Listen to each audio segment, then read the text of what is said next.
আমন্ত্রণ জানাচ্ছি আপডেট সংবাদে। শুরুতেই জানিয়ে দিব গুরুত্বপূর্ণ শিরোনাম, এরপরেই থাকবে বিস্তারিত। ইয়েমেনের বিদ্যুৎ কেন্দ্রে ইসরায়েলের হামলা। এদিকে ইসরায়েলের বিভিন্ন সড়কে বিক্ষোভ এবং ধর্মঘটের চিত্র।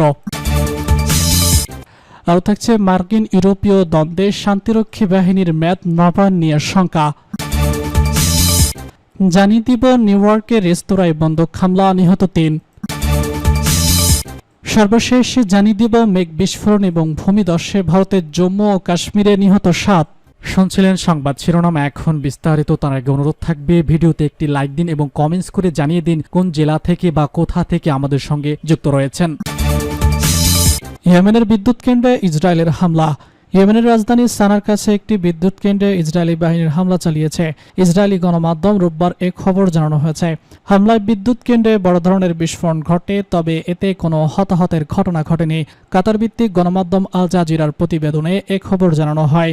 এছাড়া হুতি সংযুক্ত আল সামিরা টিভি জানিয়েছে, এই আগ্রাসনে ইজাজ বিদ্যুৎ কেন্দ্রের জেনারেটর ক্ষতিগ্রস্ত হয়েছে, সেখানে আগুন লাগলে তা নিয়ন্ত্রণ আনা হয়েছে। পাশাপাশি দেশটির উপপ্রধানমন্ত্রী নিশ্চিত করেছেন, জরুরি কর্মীরা বড় ধরনের ক্ষয়ক্ষতি ঠেকাতে সক্ষম হয়েছে। সানার বাসিন্দারাও অত্যন্ত দুটি তীব্র বিস্ফোরণের শব্দ শুনেছে বলে জানা গেছে। ইসরায়েলি সেনাবাহিনী দাবি করেছে, হুতি এই স্থানটি ব্যবহার করেছিল, তবে এক বেসামরিক বিদ্যুৎ কেন্দ্রে হামলায় যৌক্তিকতা প্রমাণে কোনো প্রমাণ হাজির করেনি তারা, যা এ হামলাকে যুদ্ধ অপরাধ হিসেবে বিবেচিত হওয়ার আশঙ্কা বাড়িয়েছে। ইসরায়েলি গণমাধ্যমে রোববার প্রকাশিত এক বিবৃতিতে সেনাবাহিনী জানায়, এ হামলা ছিল হুতিরা ধারাবাহিক আক্রমণের প্রত্যক্ষ জবাব। এসব আক্রমণের মধ্যে ইসরায়েলের দিকে ছোড়া ক্ষেপণাস্ত্র এবং ড্রোনও অন্তর্ভুক্ত। 2023 সাল থেকে গাজায় ইসরায়েলের গণহত্যার প্রতিক্রিয়ায় হুতি রোববার ইসরায়েলের দিকে রকেট এবং ড্রোন ছড়েছে।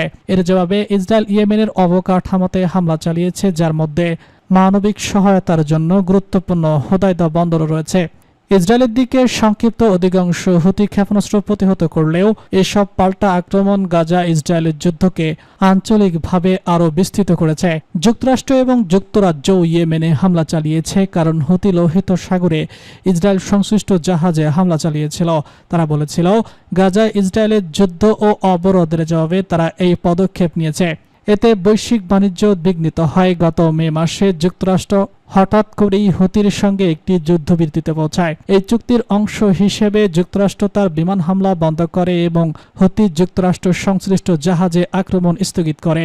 তবে হুতি জানায়, এই সমঝোতা তাদের ইসরায়েল বিরোধী আক্রমণে প্রযোজ্য নয়।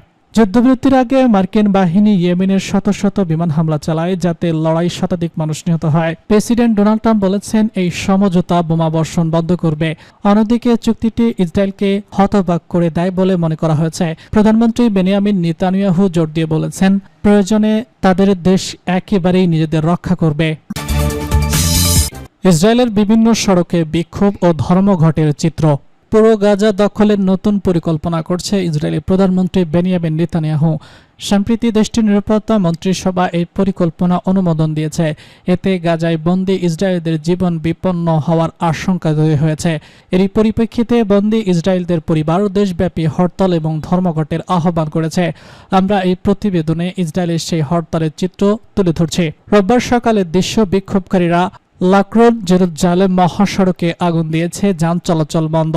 জেরুজালেম ও তেল আবিবকে সংযোগকারীর প্রধান সড়কে অবরোধ করে বিক্ষোভের দৃশ্য। ছোট ছোট দলে বিভক্ত হয়ে সড়কে টায়ার জ্বালিয়ে বিক্ষোভ করেছে ইসরায়েলি বন্দীদের পরিবার ও যুদ্ধ বিরোধীরা। মার্কিন ইউরোপীয় দ্বন্দ্বে শান্তিরক্ষী বাহিনীর মেয়াদ নবায়ন নিয়ে শঙ্কা। লেবাননের জাতিসংঘ শান্তিরক্ষী বাহিনী ইউনিসেফের কার্যালয়ে মেয়াদ শেষ হওয়ার সময় জাতীয় ঘনিয়ে আসছে। হোয়াইট হাউস নতুন করে এই বাহিনীর মেয়াদ বাড়ানো ঠেকাতে তৎপর হয়েছে। বিষয়টি ইউনাইটেড হাউস ও তার ইউরোপীয় মিত্রদের মধ্যে বিভেদ সৃষ্টি করেছে এবং পশ্চিমা এশিয়া নিরাপত্তার জন্য নেতিবাচক পরিণতি বয়ে এনেছে। ইউনিসেফের বাহিনীর মিশন চলতি আগস্ট মাসে শেষ হতে যাচ্ছে। এই বহুজাতিক বাহিনী দশক ধরে লেবাননের দক্ষিণ অঞ্চলের নিরাপত্তা পরিস্থিতি পর্যবেক্ষণে গুরুত্বপূর্ণ ভূমিকা পালন করে আসছে, বিশেষ করে গত বছর ইসরায়েল এবং হিজবুল্লাহ যুদ্ধের মধ্যে সময়। ইউনিসেফের বাহিনী প্রথমে 1978 সালে ইসরায়েলি হামলার পর লেবাননের দক্ষিণ অঞ্চল থেকে এই বাহিনী প্রত্যাহারের বিষয়টি তদারকির জন্য সেখানে মোতায়েন হয়। পরবর্তীতে 2006 সালে 66 দিনের যুদ্ধের পর থেকে এর মিশন আরও বিস্তৃত হয়। অনেক মার্কিন আইন প্রণেতা, তাদের মধ্যে কিছু বর্তমানে ডোনাল্ড ট্রাম্প প্রশাসনে প্রভাবশালী ব্যক্তি হিসেবে রয়েছেন, তারা এই বাহিনীর উপস্থিতির সমালোচনা করেছেন। এই বাহিনীর কার্যক্রমকে অর্থের অপচয় আরও মনে করে দেন তারা। এখন এমন মতামতের প্রেক্ষাপটে বহু প্রমাণ ও প্রতিবেদন রয়েছে যা ইঙ্গিত করে যে হোয়াইট হাউস ইউনিসিফাল বাহিনীর কার্যক্রম পুনরায় বাড়ানো বন্ধ করে চেষ্টা করছে। এই পদক্ষেপ ওয়াশিংটনের প্রধান ইউরোপীয় মিত্র ফ্রান্স, ব্রিটেন এবং ইতালির সাথে সম্পর্কের নতুন সংকটে পরিণত হয়েছে। ইরানের সরকারি বার্তা সংস্থা ইরানার বরাত দিয়ে পাস্টুডে জানিয়েছে, ট্রাম্প প্রশাসনের ঘনিষ্ঠ কর্মকর্তা জানিয়েছেন গত সপ্তাহের শুরুর দিকে মার্কিন পররাষ্ট্রমন্ত্রী মার্কো রুবিও একটি পরিকল্পনার সই করেন, যার মাধ্যমে ইউনিসিফের কার্যক্রম আগামী 6 মাসের মধ্যে শেষ করার সিদ্ধান্ত নেওয়া হয়েছে। এই পদক্ষেপ এমন সময় নেওয়া হয়েছে যখন এর আগেই ওয়াশিংটন ইউনিসেফের বাজেট ব্যাপকভাবে কমিয়ে দিয়েছিল। তেল আবিবও বহু বছর ধরে ইউনিসেফের মিশন শেষ করার চেষ্টা করে আসছে। এই বাহিনীর মেয়াদ বাড়ানোর সিদ্ধান্তগুলো প্রায় জাতিসংঘ নিরাপত্তা পরিষদের দীর্ঘ বিতর্ক এবং রাজনৈতিক টানাপোড়েনের পর গৃহীত হয়েছে। ইউরোপীয় দেশগুলো, বিশেষ করে ইতালি ও ফ্রান্স, বরাবরই এই বাহিনী কমানো এবং প্রত্যাহারের বিরোধিতা করেছে এবং ইউনিসেফের পরিস্থিতি পুনরায় বাড়ানোর জন্য তাদের প্রচেষ্টা অব্যাহত রেখেছে। ওয়াশিংটনের কিছু অভিহিত সূত্র এই প্রসঙ্গে জানিয়েছে যে এই 6 মাসের সময়সীমা প্যারিস এবং রোমের প্রচেষ্টা বাড়ানো হয়েছে এবং ইসরায়েল শেষ পর্যন্ত এই প্রস্তাব মেনে নিতে বাধ্য হয়েছে। বর্তমানে লেবাননের দক্ষিণ অঞ্চলে প্রায় 10,000 শান্তিরক্ষী মোতায়েন রয়েছে। অন্যদিকে লেবাননের সেনাবাহিনীতে প্রায় 6,000 সৈন্য রয়েছে এবং এই সংখ্যা বাড়িয়ে 10,000 করা হবে বলে পরিকল্পনা রয়েছে। নিউ ইয়র্কে রেস্তোরাঁয় বন্দুক হামলা, নিহত 3। যুক্তরাষ্ট্রের নিউ ইয়র্ক সিটির ব্রুকলিনে একটি রাস্তায় ভয়াবহ বোমাবর্ষণে অন্তত 3 জন নিহত হয়েছেন। এ ঘটনায় আরও 8 জন আহত হয়ে স্থানীয় হাসপাতালে চিকিৎসাধীন রয়েছেন। গণমাধ্যমটি জানিয়েছে, রোববার ভোররাত 3:30 কিছু আগে ক্রাউন হাউট এলাকায় কাউন্সেলিং অ্যাভিনিউতে অবস্থিত স্টেট অব দ্য রিভিরাউজ নামের রেস্তোরাঁয় বন্ধ হওয়ার সময় এই গুলির ঘটনা ঘটে। নিউ ইয়র্ক পুলিশের বিভাগ কমিশনার লেজি কার্টিক এক সংবাদ সম্মেলনে জানান, একাধিক বন্দুকধারী এই হামলায় জড়িত ছিল। ঘটনাস্থল থেকে অত্যন্ত 36টি গুলির খোসা উদ্ধার করা হয়েছে, যা বিভিন্ন আগ্নেয়াস্ত্র থেকে ছোড়া হয়েছে বলে ধারণা করা হচ্ছে। তিনি জানান, নিহতদের মধ্যে 3 জনই পুরুষ।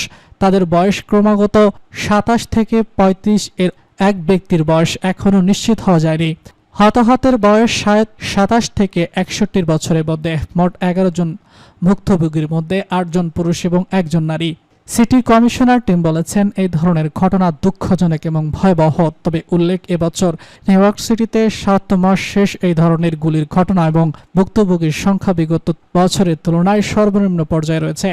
তাই আজকের এই ঘটনা সন্দেহে একটি অস্বাভাবিক ঘটনা। পুলিশ এখনো কোনো হামলাকারীকে গ্রেপ্তার করতে পারেনি। হামলাকারীদের ধরতে ব্যাপক অভিযান শুরু করেছে।